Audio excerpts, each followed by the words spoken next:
నమస్కారం. City news కి స్వాగతం. ముందుగా ముఖ్యాంశాలు.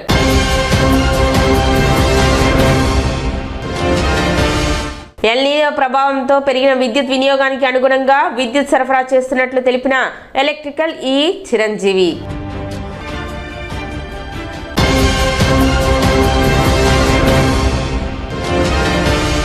మాజీ ప్రధానమంత్రి రాజీవ్ గాంధీ జయంతిని పురస్కరించుకొని పలు సేవా కార్యక్రమాలు.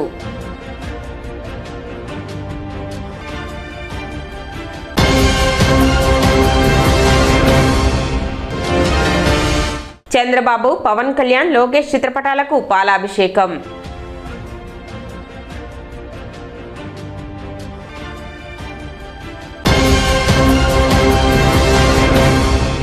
శ్రావణ శుక్రవారం పర్వదినాన్ని పురస్కరించుకొని తెనాలి మార్కెట్ ఏరియా సందడిగా మారింది. పండుగ సందర్భంగా మహిళలు పెద్ద సంఖ్యలో మార్కెట్ కు తరలివచ్చారు. పూజా సామాగ్రి, మామిడి తోరణాలు, పూలు, ఇతర పూజా వస్తువుల కొనుగోళ్లతో మార్కెట్లో సందడి నెలకొంది. శ్రావణ శుక్రవారం ప్రత్యేక పూజల కోసం అవసరమైన సామాగ్రిని కొనుగోలు చేసేందుకు మహిళలు ఆసక్తి చూపడంతో వ్యాపార దుకాణాలు కిటకిటలాడాయి. పండుగ వాతావరణంతో తెనాలి మార్కెట్ ప్రాంతం కలకల్లాడింది.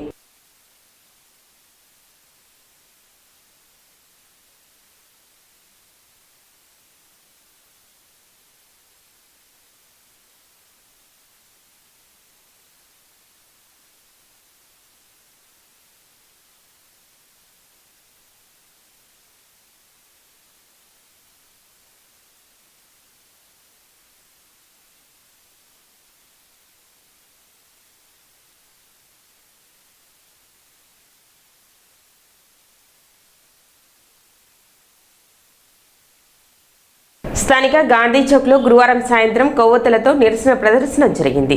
హిందూ చైతన్య వేదిక పిలుపు మేరకు విశ్వ హిందూ పరిషత్, సేవాభారతి, హిందూ బంధువులు, విద్యాభారతి తదితర వివిధ క్షేత్ర కార్యకర్తలు పెద్ద ఎత్తున ఈ నిరసన ప్రదర్శనలో పాల్గొన్నారు. ఇటీవల కాకినాడలో లవ్ జిహాదీ బారిన పడి ఆత్మహత్య చేసుకున్న ఏఈ కుటుంబ సభ్యులకు నివాళులర్పిస్తూ అందుకు కారకుడైన సాదిక్ ఖాన్ను కఠినంగా శిక్షించాలని నినాదాలు చేశారు. ఈ సందర్భంగా వివిధ హిందూ సంఘాల నాయకులు మాట్లాడుతూ హిందూ బంధువులంతా అప్రమత్తంగా ఉండాలని, ముఖ్యంగా ఆడపిల్లల తల్లిదండ్రులు జాగ్రత్తగా ఉండాలని, పిల్లల రాకపోకలు పర్యవేక్షించాలని తెలిపారు. బంధువులారా, ఇప్పుడు జరుగుతున్న అన్యాయాన్ని మనందరం చూస్తున్నాం. కాకినాడలో నూకరాజు గారి కుటుంబం సమూలంగా ఆత్మహత్య చేసుకొని చనిపోయారు.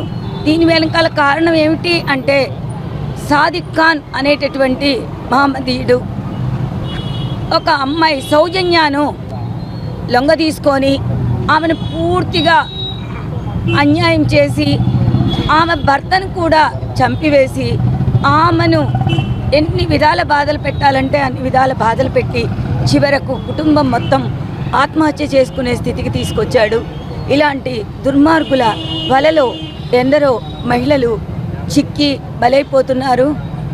మరి దీనికి పరిష్కారంగా ప్రభుత్వం ఎవరైతే ఇట్లాంటి మత మార్పిడిని చేస్తున్నారో, అసలు వీళ్ళు చచ్చిపోవడానికి కారణం కూడా ఎన్ని అన్యాయాలైనా సహించారు, ఆస్తినంతా పోగొట్టుకున్నారు. చివరకు మతం మారుతారా లేదా, మతం మారకపోతే మీ పని పడతాను అని భర్తను చంపిన అతను కుమారుణ్ణి చంపుతానని కూడా బెదిరించడం వల్ల ఏం చేయాలో తోచక, ఎటు వెళ్ళాలో అర్థం కాక ఆత్మహత్య చేసుకున్నారు. సౌజన్య గారు, జగదీష్ గారు వాళ్ళు అన్యోన్య వాళ్ళు ప్రేమించుకొని మంచిగా అన్యోన్యంగా ఉంటున్నారు. వాళ్ళ మీద సాదిక్ ఖాన్ అనే వ్యక్తి ఆమెను చూసి ఆమెను లోపరుచుకోవాలని చెప్పని అనేక రకాలుగా ఒత్తిడి చేసి ఆమెను చాలా రకాలుగా హింసలు పెట్టి అనుభవించి వాళ్ళ భర్తను చంపించారు. విషం పాయిజన్ ఇచ్చి భర్తను చంపించారు. అలాగే కొడుకుని వీళ్ళు కూడా మీరు మత మార్పిడి చేస్తారా చర్యను బలవంతం చేస్తున్నారు. ఆ బలవంతం చేస్తే మన హిందుత్వం నుంచి వెళ్ళిపోకూడదు, నేను హిందూ ధర్మంలోనే ఉండాలి అని చెప్పని ఆడు ప్రాణత్యాగం చేసుకున్నారు. వాళ్ళ కుటుంబం మొత్తం కూడా ప్రాణత్యాగం చేసుకున్నారు. నెల్లూరులో లవ్ జిహాద్ కేసు రిజిస్టర్ అయింది.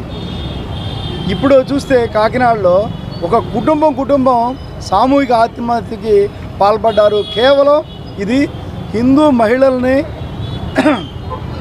వలవేసి పన్నాగం పన్ని వాళ్ళ యొక్క చనువుగా ప్రవర్తించి ఆ ఫోటోల్ని వాళ్ళని భయపెట్టి వాళ్ళ ద్వారా జరిగిన సంభాషణల్ని ప్రజలకు తెలియజేస్తామని చెప్పి భయపెట్టి వాళ్ళని లోపరుచుకొని వాళ్ళంతా కుటుంబం సామూహికంగా ఆత్మహత్య చేసుకోవడానికి ప్రయత్నం చేశారు. ఇటువంటి వలలు అనేక మంది లవ్ జిహాద్ కేసులు ప్రభుత్వం రిజిస్టర్ చేస్తుంది, కానీ దాని మీద సరైన చర్యలు తీసుకోవడం లేదు. కాబట్టి ప్రభుత్వం వెంటనే ఈ లవ్ జిహాద్ కేసులకి ప్రత్యేకమైన సెల్ పెట్టి దాని ద్వారా లవ్ జిహాద్ కేసుల్ని ఒక ట్రాకింగ్ ద్వారా నిరూపితం చేసి దాన్ని ఎదుర్కోవాలని చెప్పి మేము డిమాండ్ చేస్తున్నాం. ఎల్నినో ప్రభావంతో వేసవికాలం మాదిరిగానే ఉష్ణోగ్రతలు పెరగడంతో పాటు విద్యుత్ వినియోగం కూడా అధికమయ్యే అవకాశం ఉందని, పెరిగే డిమాండ్కు అనుగుణంగా అదనపు ట్రాన్స్ఫార్మర్లను ఏర్పాటు చేసి విద్యుత్ సరఫరాలో ఎటువంటి అంతరాయం లేకుండా చర్యలు చేపడుతున్నామని విద్యుత్ శాఖ ఈఈ చిరంజీవి తెలిపారు. వినియోగదారులకు సక్రమంగా విద్యుత్ సరఫరా అందించేందుకు విద్యుత్ శాఖ అన్ని ముందస్తు చర్యలు తీసుకుంటుందని అన్నారు. చెట్లు, ఇతర సాంకేతిక సమస్యల కారణంగా విద్యుత్ సరఫరాకు అంతరాయం కలగకుండా ప్రత్యేక దృష్టి సారిస్తున్నామని చెప్పారు. స్మార్ట్ మీటర్లపై అపోహలు వద్దు. స్మార్ట్ మీటర్ల వల్ల అదనంగా విద్యుత్ బిల్లులు వస్తాయనేది కేవలం అపోహ మాత్రమేనని ఈ చిరంజీవి స్పష్టం చేశారు. వినియోగించిన విద్యుత్కు అనుగుణంగానే బిల్లులు వస్తాయని తెలిపారు. విద్యుత్ వినియోగాన్ని తగ్గించడంతో పాటు ప్రత్యామ్నాయ ఇంధన వనరులను ప్రోత్సహించేందుకు ప్రతి ఒక్కరూ తమ ఇళ్లపై సోలార్ పాలకలు ఏర్పాటు చేసుకోవాలని ఆయన విజ్ఞప్తి చేశారు. సోలార్ విద్యుత్ వినియోగం ద్వారా విద్యుత్ ఖర్చులను తగ్గించుకోవడంతో పాటు పర్యావరణ పరిరక్షణకు కూడా తోడ్పడవచ్చునని తెలిపారు. ఎల్నినో ప్రభావం వల్ల విద్యుత్ వాడకం ఏదైతే ఉందో అది ఏమాత్రం వేసవకాలం కన్నా ఇప్పుడు తగ్గకుండా అదే మాదిరిగా ఉంటూ, సో మాకు ట్రాన్స్ఫార్మర్ మీద తీవ్ర ఒత్తిడి వస్తున్నది. అయినా కానీ మేము వచ్చేటటువంటి ఈ అవసరాలని దృష్టిలో ఉంచుకొని అదనపు ట్రాన్స్ఫార్మర్లు పెట్టుకుంటూ ఈ పెరిగినటువంటి డిమాండ్ని మీట్ అయ్యే విధంగా అన్ని చర్యలు తీసుకుంటున్నాం. అలాగే ఈ 33 kV ఫీడర్లు, 11 kV ఫీడర్లో అంతరాయాలను తగ్గించేటందుకు కానీ ఎక్కడైనా లూజ్ ఫ్యాన్లు ఉండటము, చెట్లు ఉండటము, వీటి వల్ల జరుగుతున్నది ఈ చెట్లన్నీ కూడా క్లియర్ చేయించి తీగలకు అడ్డంగా ఉన్నవి. ఇప్పటికే 33 kV ఫీడర్లు అన్నీ చేసాము. అలాగే 11 kV ఫీడర్లో కూడా దాదాపు 70% కంప్లీట్ అయినాయి. ఇంకొక 30% ఫీడర్లు చేస్తున్నాము.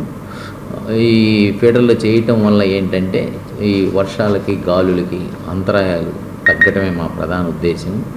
సో మొత్తం సిబ్బందిని కూడా కేవలం ఈ ఫీడర్లు మరమ్మతుల కోసం పెట్టి వీలైనంత వరకు ప్రజలకి అంతరాయం లేకుండా చూడాలనేది మా ఉద్దేశం.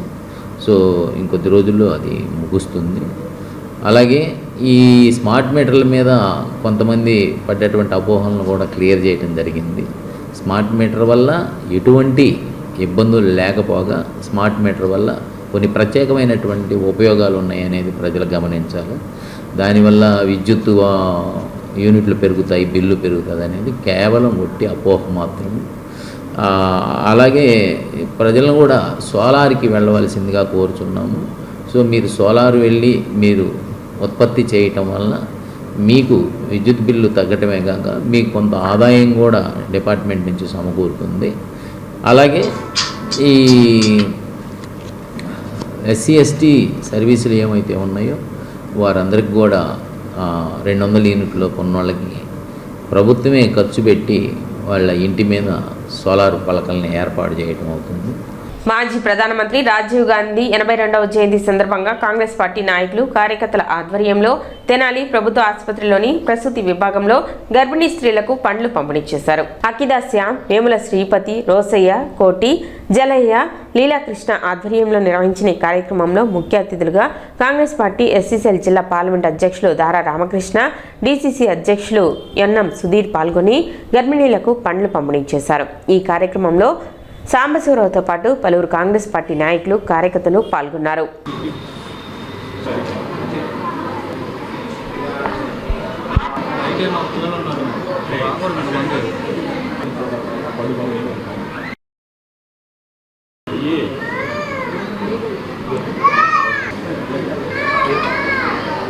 కాంగ్రెస్ పార్టీ మాజీ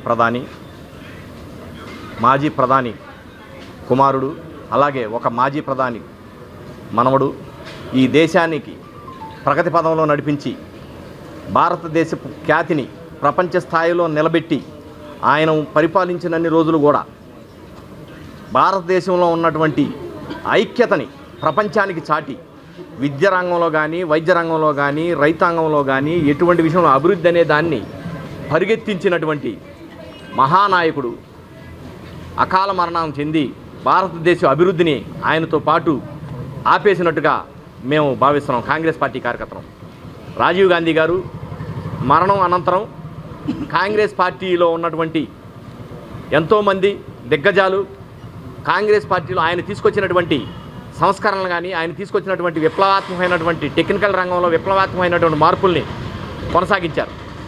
ఆ కొనసాగింపులో భాగమే మనం ఈరోజు మనం అందరం కూడా అనుభవిస్తున్నటువంటి కంప్యూటర్ కానీ సెల్ ఫోన్ కానీ టెక్నికల్ వాల్యూస్లో ఉన్నటువంటి ప్రతి ఒక్క రంగం కూడా ఆయన స్థానంలో ఆయన రోజుల్లో అభివృద్ధి చెందడానికి నాంది పలికింది.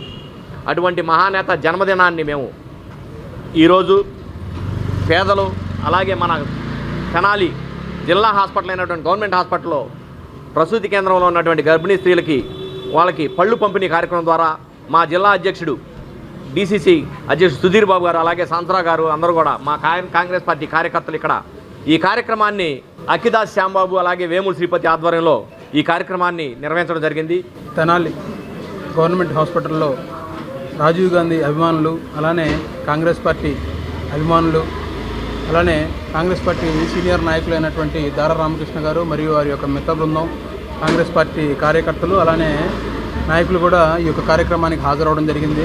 ఈ యొక్క కార్యక్రమం యొక్క ముఖ్య ఉద్దేశం ఏంటంటే ఈ రోజున భారతరత్న భారతదేశ మాజీ ప్రధాని శ్రీ రాజీవ్ గాంధీ గారి 82వ జయంతి కార్యక్రమం సంబంధించి ఏదైనా ప్రజా ఉపయోగ కార్యక్రమం చేపట్టాలని చెప్పి వారు దీన్ని యొక్క కార్యక్రమాన్ని ముందుగా తీసుకొని గవర్నమెంట్ హాస్పిటల్లో ఉన్నటువంటి ప్రసూతి వార్డులో ఉన్నటువంటి ఆ యొక్క బాలింతలను కలవడం వారికి పళ్ళ పంపిణీ చేయడం జరిగింది.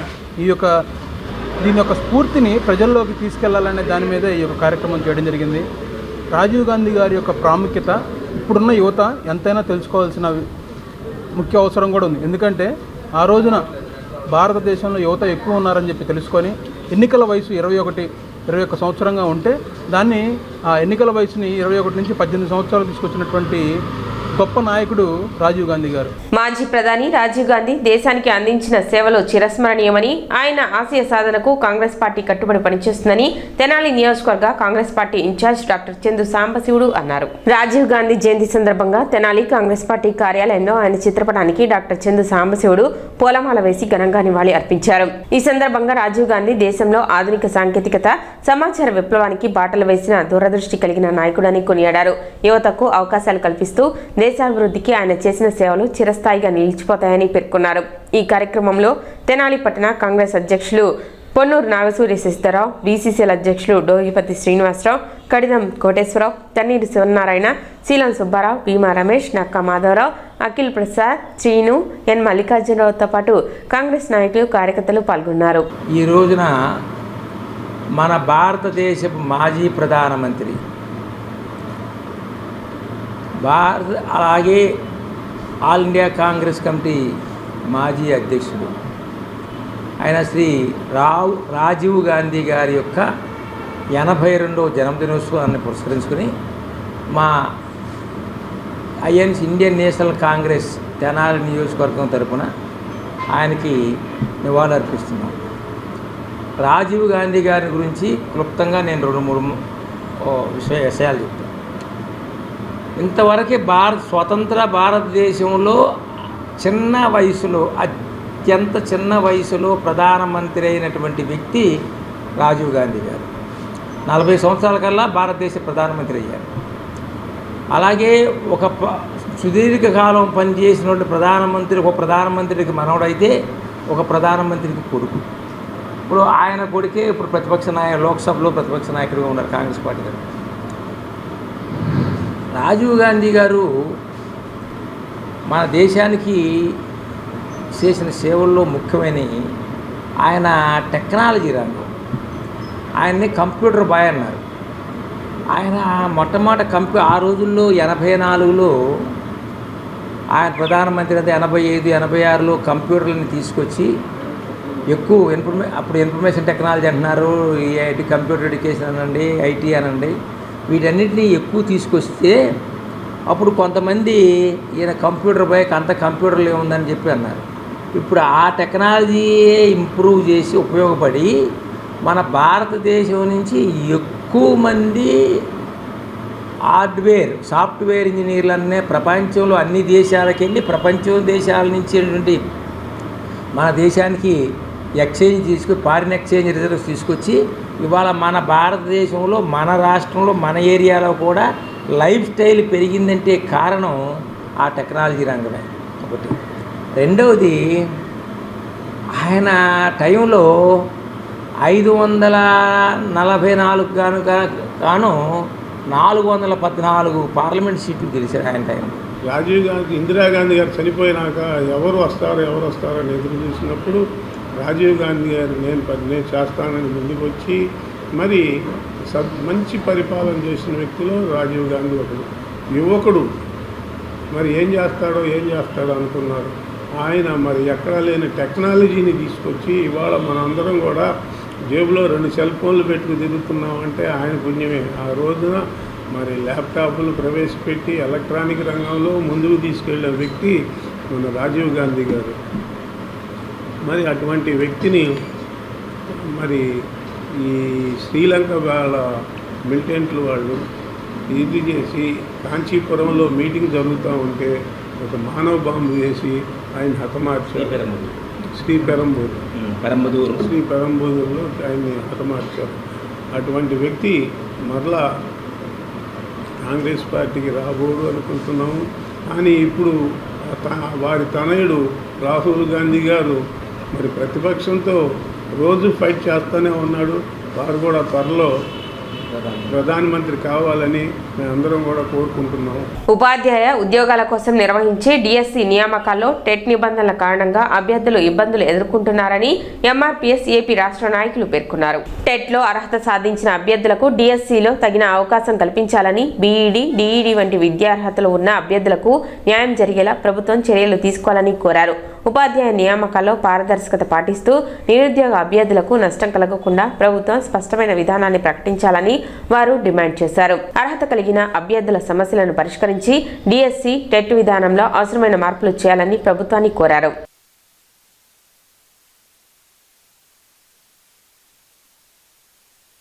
రైట్ టు ఎడ్యుకేషన్ సెక్షన్ 23 మరియు అంబేద్కర్ భారత రాజ్యాంగం ఆర్టికల్ 21A ప్రకారం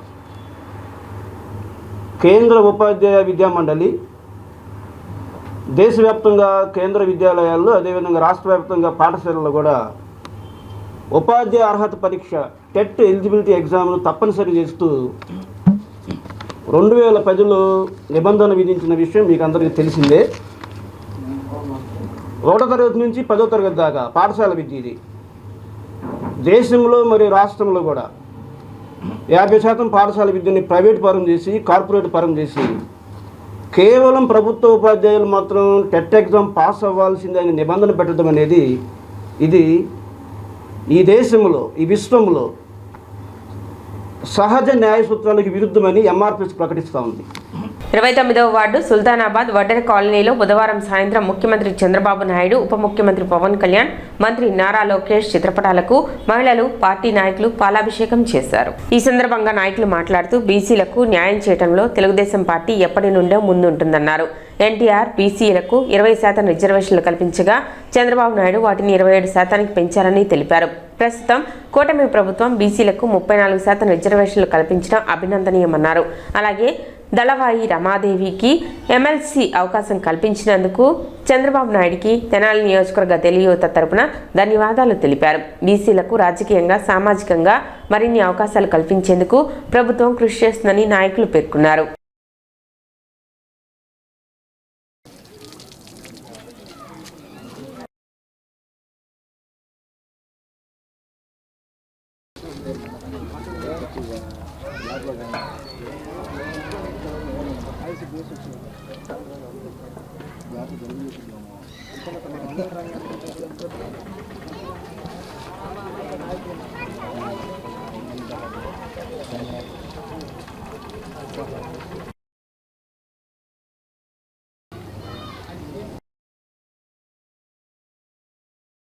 మన తెలుగుదేశం పార్టీ తరపున దాళవాయి రమాదేవి గారికి కూటమి ప్రభుత్వం, తెలుగుదేశం ప్రభుత్వంలో మాకు వడ్డెర కాలనీ వాసులకు, వడ్డెర కులస్తులకు ఎమ్మెల్సీ గవర్నర్ కోటాలో ఎమ్మెల్సీగా ఇచ్చినందుకు చాలా కృతజ్ఞతగా చేస్తూ మేము చంద్రబాబు నాయుడు గారికి, పవన్ కళ్యాణ్ గారికి, లోకేష్ గారికి పాలాభిషేకం చేస్తూ కృతజ్ఞతగా మా దాళవాయి రమాదేవి గారికి వడ్డెర కులస్తులకు ఎమ్మెల్సీ ఇచ్చినందుకు కృతజ్ఞతగా మేము ఈ కార్యక్రమం చేస్తున్నాం. ప్రభుత్వం కింద వడ్డెర కాలనీకి సంబంధించిన దాళవాయి రమాదేవి గారికి ఎమ్మెల్సీ ఇవ్వడం జరిగింది. ఇది కూటమి ప్రభుత్వం కింద మంచి అవకాశం ఇచ్చినందుకు ధన్యవాదాలు. ఆంధ్ర రాష్ట్రంలో రాబోయే స్థానిక సంస్థల ఎన్నికల్లో 34% బీసీ వర్గాలకి రిజర్వేషన్ కల్పించడం చంద్రబాబు నాయుడు గారు తీసుకున్న ఈ చారిత్రాత్మక నిర్ణయానికి తెలుగుదేశం మరియు కూటమి నాయకులకి అట్లాగే ప్రభుత్వానికి ధన్యవాదాలు తెలుపుకుంటూ ఈరోజు ఇక్కడ తెనాలి సుల్తానాబాద్ వడ్డెర కాలనీలో చంద్రబాబు నాయుడు గారికి, పవన్ కళ్యాణ్ గారికి, నారా లోకేష్ గారికి అట్లాగే స్వర్గీయ నందమూరి తారక రామారావు గారికి పాలాభిషేకం చేసుకోవటం, ఇక్కడ వడ్డెర కాలనీ వాసులందరూ కలిసి వారి సామాజిక వర్గానికి సంబంధించిన దళవాయి రమాదేవి గారికి ఒక అంగన్వాడీ కార్యకర్తగా ఉన్న ఆవిడ్ని చంద్రబాబు నాయుడు గారు తెలుగుదేశం పార్టీ గుర్తించి ఎమ్మెల్సీని చేయటం గవర్నర్ కోటాలో చాలా సంతోషంగా ఇక్కడ ప్రాంత వాసులందరూ కలిసి పాలాభిషేకం చేసుకోవటం, అందులో నన్ను పిలిచి నన్ను పాలు పంచుకునేలాగా అవకాశం కల్పించినందుకు ధన్యవాదాలు తెలియజేసుకుంటున్నాను. బీసీ కులాలు గతంలో ఎన్టీ రామారావు గారు 20% రిజర్వేషన్ కల్పించి వాళ్ళకి మంత్రివర్గంలో చోటు కల్పించారు. అట్లాగే తర్వాత చంద్రబాబు నాయుడు గారు 27% చేశారు. మళ్ళీ జగన్మోహన్ రెడ్డి వచ్చిన తర్వాత దాన్ని 24% కుదించాడు. కుల మతాల మధ్య విద్వేషాలు రెచ్చగొట్టి అందరినీ విభజించి పాలించు అనే పద్ధతిలో అందరినీ విడగొట్టి కుల విధ్వంసాలు రెచ్చగొట్టిన చరిత్ర గత ప్రభుత్వ చరిత్ర. ఈరోజు అందరినీ దగ్గర తీసుకొని అన్ని సామాజిక వర్గాలని, అన్ని కులాలని ఏకతాటి మీద నడిపిస్తున్న చరిత్ర ఈ కూటమి నాయకత్వాన్ని. తెనాలిలో ప్రపంచ దోమల దినోత్సవం సందర్భంగా మలేరియా, ఫైలేరియా విభాగం ఆధ్వర్యంలో గురువారం అవగాహన ర్యాలీ నిర్వహించారు. మున్సిపల్ సహాయ కమిషనర్ జాస్తి రామారావు జెండా ఊపి ర్యాలీని ప్రారంభించారు. ఈ సందర్భంగా ఆయన మాట్లాడుతూ పరిశుభ్రత పాటించి నీటి నిల్వలు లేకుండా చూసుకుంటే డెంగ్యూ, చికెన్ గున్యా, మలేరియా వంటి దోమల ద్వారా వ్యాపించే వ్యాధులను నివారించవచ్చునని అన్నారు. మలేరియా సబ్ యూనిట్ అధికారి అందే బాలచంద్రమౌళి ప్రజలకు అవగాహన కల్పించేందుకు ఇటువంటి కార్యక్రమాలు నిర్వహిస్తున్నట్లు తెలిపారు. అనంతరం శివాజీ చౌక్లో దోమల నివారణపై ప్రజలతో ప్రతిజ్ఞ చేయించారు.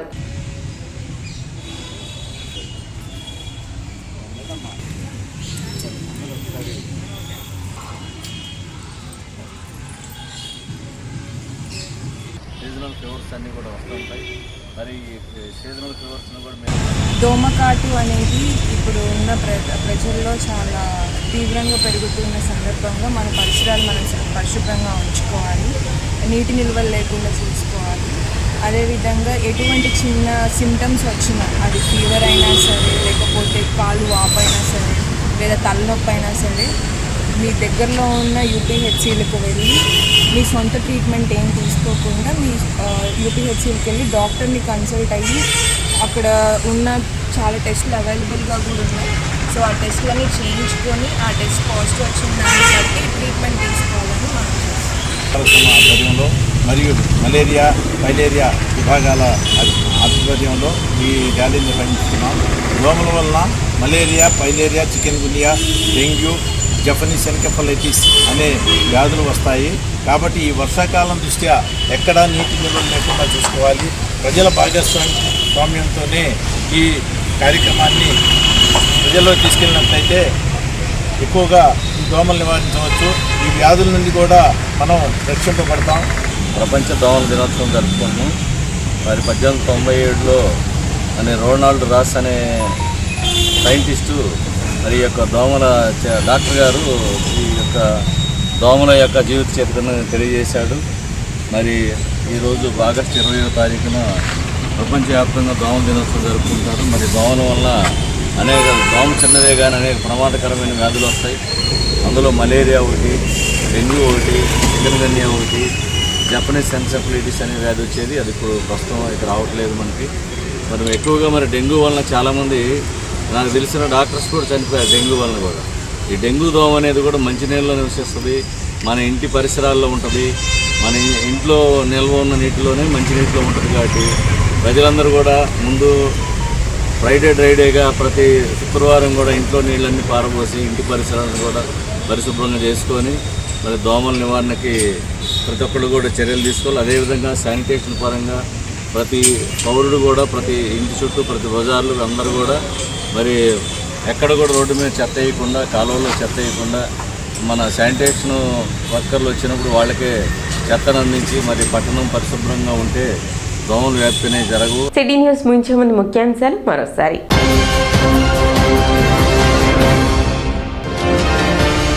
ఎల్నినో ప్రభావంతో పెరిగిన విద్యుత్ వినియోగానికి అనుగుణంగా విద్యుత్ సరఫరా చేస్తున్నట్లు తెలిపిన ఎలక్ట్రికల్ ఈ చిరంజీవి.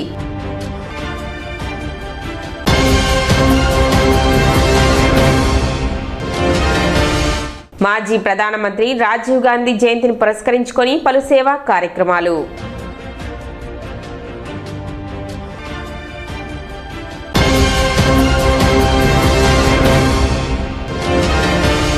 చంద్రబాబు, పవన్ కళ్యాణ్, లోకేష్ చిత్రపటాలకు పాలాభిషేకం.